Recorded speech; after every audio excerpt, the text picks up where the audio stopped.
Cerita ini adalah adaptasi dari kisah nyata yang dialami oleh Irfan saat mendaki Gunung Merbabu yang dikirim ke email kami. Berbagai hal mistis yang terkandung dalam cerita ini adalah nyata.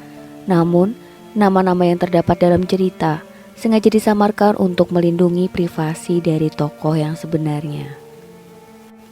Ceritanya waktu liburan, aku mutusin buat muncak ke sana bersama 3 orang temanku. Namanya Aji, Gilang, dan Trisno. Sesampainya di base camp jalur Wekas, kami langsung melakukan pendaftaran dan ngopi sejenak untuk menyiapkan tenaga. Konon katanya pendakian via jalur Wekas ini jalannya nggak pernah landai. Di base camp kita mutusin untuk naik habis maghrib karena konon kalau kita istirahat di pos pertama sewaktu maghrib di sana banyak penampakannya. Tapi aku nggak percaya sih, soalnya belum pernah ketemu. Singkat cerita, setelah sholat maghrib kami langsung jalan, mulai pendakian. Kejadian itu waktu kita jalan ke pos 1. Waktu itu jalannya udah mulai hujan, terus gak ada tempat buat neduh. Soalnya yang di pos bayangan udah kelewat semua. Akhirnya aku dan rombongan sepakat berpikir untuk mencari pohon besar buat istirahat di sepanjang jalur. Di sela-sela perjalanan kami menemukan sebuah tempat. Dari kejauhan kami lihat ada sebuah bentuk bangunan rumah mewah. Setelah deketin ternyata itu kuburan. Saya langsung sambat alias ngeluh, di dalam hati bicara, "Kok istirahat di kuburan sih? Tadi kan bentuknya rumah." Dengan terpaksa karena emang posisi udah capek, ditambah lagi hujan semakin deras. Mau gak mau kami pun akhirnya istirahat di kuburan itu. Konon katanya, ternyata itu adalah kuburan tokoh terkenal di daerah situ. Sewaktu kita istirahat, kami duduk di depan pintu kuburannya itu. Kuburannya ini ada di dalam semacam rumah dan di sampingnya ada 2 kuburan kecil. Di sini sewaktu kita istirahat, kejadian aneh itu muncul. Ketika Gilang meletakkan tasnya di depan pintu persis, tiba-tiba pintunya kebuka sendiri.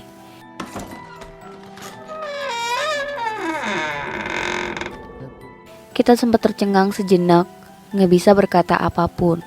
Kita melihat di dalam rumah itu seperti ada tempat buat berdoanya dan banyak semacam sajen yang aroma menyannya sangat menyengat. Setelah itu Gilang langsung bergegas menutup pintunya. Di sini aku merasakan hal yang gak enak banget. Rasanya badan capek banget. Aku sempat berusaha berdiri tapi gak bisa. Rasanya kayak ada yang gandul di pundakku. Aji bilang, "Muka lo pucat banget bro, lo kenapa? Sakit?" "Gue gak apa-apa kok Ji, tenang aja," jawabku. Gilang berkata, "Serius lo? Kalau gak enak badan jangan dilanjutin." "Serius mas, gue gak apa-apa," sahutku. Dalam hati sempat berpikir pengen turun lagi, tapi aku gak pengen menyerah di sini. Akhirnya aku ngilangin pikiran negatif itu terus minum air putih yang banyak. Alhamdulillah gak beberapa lama kemudian aku merasa beban yang ada di pundakku mulai hilang. Singkat cerita, akhirnya kami melanjutkan perjalanan lagi karena hujan sudah mulai reda. Sesampainya di pos 2, kami langsung bergegas mendirikan tenda. Setelah tenda sudah berdiri, kami langsung memasak. Kebetulan kami membawa kompor portable jadi gak perlu cari kayu bakar. Saat lagi asik-asiknya memasak, tiba-tiba dari arah bawah terdengar ada suara anjing menggonggong. Kami sempat terdiam. Tapi saat itu aku melogika, kita kan di hutan, jadi wajar jika ada suara hewan. Oke lah, kami lanjut lagi memasak. Tiba-tiba kami dikejutkan lagi dengan adanya suara orang berlari dari arah bawah. Kami pun diam sejenak dan menunggu siapa yang akan datang. Saat itu aku berpikir, kok aneh ya, gak ada tanda-tanda senter dari bawah. Lalu kami pun sok acuh dan melanjutkan memasak lagi. Tapi suara itu lama-kelamaan semakin mendekat dan mendekat. Lalu suara itu pun datang dan melewati jalur di depan kami. Suara orang berlari terdengar jelas di depan mata kami, tapi gak ada orangnya. Di sini kami mulai sadar kalau ada yang tidak wajar. Akhirnya kami sepakat untuk makan di dalam tenda. Selesai makan, ketika kami sedang ngobrol-ngobrol di dalam tenda, suara anjing menggonggong itu terdengar lagi. Kini arahnya dari jalur atas kami. Kami lanjut mengobrol seolah tak menghiraukan suara gonggongan anjing itu. Selang tidak beberapa lama teror muncul lagi. Karena sinar bulan cukup terang malam itu, aku melihat sekelebat bayangan hitam melewati tenda kami. Kami yang saat itu berpikir kalau itu adalah bayangan pendaki. Akhirnya teman saya Aji membuka tenda mengecek keluar. Dan ketika dia masuk, muka Aji pucat seperti orang kalap ketakutan. Saya berkata, "Ada orang, Ji, di depan?" Aji menjawab dengan gemetar, Nggak ada siapa-siapa. Jangan dibahas." Tiba-tiba,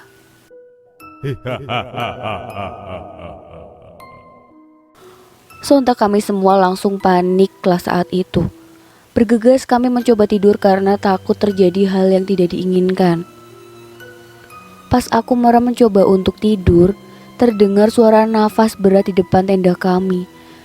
Entah kenapa, tiba-tiba aku pengen membuka mata. Pas saya membuka mata, tiba-tiba saya melihat tangan memegang tenda kami. Tangan yang sangat besar. Tangan itu terlihat sangat jelas karena cahaya bulan dari luar cukup terang. Sontak aku langsung merem lagi sambil berdoa. Doa apa saja yang saya ingat waktu itu. Sampai akhirnya aku ketiduran. Singkat cerita, keesokan paginya kami bersiap melanjutkan perjalanan. Tak lupa ngopi-ngopi dan mengisi air sebelum naik. Di pos 2 ini terdapat sumber mata air. Setelah semua siap, perjalanan naik pun dimulai. Waktu itu kita naik kira-kira jam 10 pagi. Di sini kejadian aneh mulai datang lagi. Selama perjalanan naik, tiba-tiba kami mencium aroma bau menyan. "Wah, ada yang lewat nih," pikirku dalam hati. Tetapi ternyata bau itu seperti terus mengikuti kami. Teman-teman saya juga mencium bau menyan itu, tetapi mereka lebih memilih diam dan terus berjalan. Sekitar jam 4 sore, kami sampai di pertigaan Puncak Syarif dan Kenteng Songo. Rembuk di rembuk, akhirnya kami putuskan untuk ngecamp di Puncak Kenteng Songo. Untuk sampai ke Puncak Kenteng Songo, kami harus melewati jembatan setan. Jembatan ini hanya bisa dilewati satu orang secara bergantian dan merayap layaknya Spiderman. Setelah itu barulah kita akan disuguhi tanjakan terakhir yang begitu menantang dan sangat menguras tenaga. Singkat cerita, akhirnya sampailah kami di Puncak Kenteng Songo. Akhirnya lelah kami terbayarkan. Di puncak, angin begitu kencang dan gerimis kian merintih, menuntut kami segera memasang tenda. Di sini kami bertemu pendaki lain yang lagi ngecamp berjumlah 2 orang. Sehingga kami harus berada di dalam tenda masing-masing. Karena dinginnya puncak sangat ekstrim, ditambah hujan yang semakin deras. Kami pun membuat perapian di dalam tenda menggunakan bekas kaleng sarden. Sekitar jam 10 malam, hujan mulai reda. Gilang berencana keluar menemui 2 orang pendaki tadi. "Bro, gue ke tenda sebelah dulu ya. Lo mau ikut nggak?"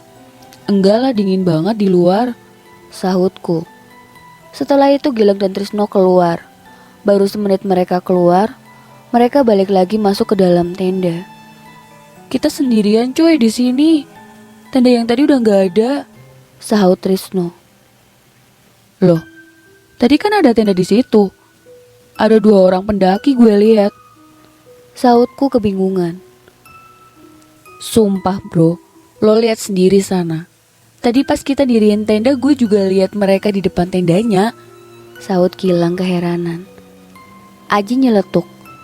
"Udah gak usah dibahas, bahasnya nanti aja kalau udah di base camp." Logikanya kan gak mungkin mereka beres-beres tenda saat hujan deras tadi, pikirku dalam hati. Tapi entahlah, itu memang pendaki asli atau pendaki jadi-jadian saat ini masih menjadi misteri. Karena malam semakin larut dan kami semua sudah kelihatan sangat lelah, akhirnya kami semua tidur. Pukul 4 pagi kami terbangun gara-gara ada pendaki yang sudah sampai di puncak dan teriak-teriak ala Tarsan. Untuk menangkal dingin, pagi itu kami langsung membuat api unggun, masak mie, ngopi-ngopi. Setelah jam 5 pagi barulah banyak pendaki yang berdatangan. Di sana kami menikmati sunrise dan sempat berfoto-foto. Setelah puas menikmati sunrise, kami langsung turun. Di perjalanan bau wangi-wangian aroma menyan itu datang lagi mengikuti kami. Kayaknya ada yang gak beres nih. Sahut Trisno. Jangan dibahas. Sahut Aji. Aku melihat muka Aji udah pucat parah, kayak orang habis ngelihat setan. Di situ aku ikut ngerasa takut ngelihat kelakuan Aji. Ji, lu gak apa-apa kan? Sahutku. Gak apa-apa, udah jalan aja. Jawabnya. Aku melihat Aji jalan selalu menunduk, selalu melihat ke tanah. Dalam hati aku berkata, wah, jangan-jangan Aji ngelihat setan. barulah ketika sampai di pos 1 bau wangi-wangian itu hilang. Sesampainya di base camp, Aji bercerita. Sewaktu kita naik dan neduh di kuburan, ketika badan saya berat banget, pas Aji ngelihat ke arah saya, dia melihat saya diganduli sosok anak kecil. Lalu anak kecil itu senyum ke arah Aji dan berkata pelan, "Iki kakangku, iki kakangku." Lalu waktu kami di tenda malam-malam di pos 2 pas Aji keluar, dia melihat sosok genderuwo di depan tenda kami. Lalu selama perjalanan turun, Aji melihat beberapa kali pocong melewati jalur di depan kami dari arah kanan hutan ke arah kiri hutan. Makanya dia selama perjalanan turun selalu menunduk.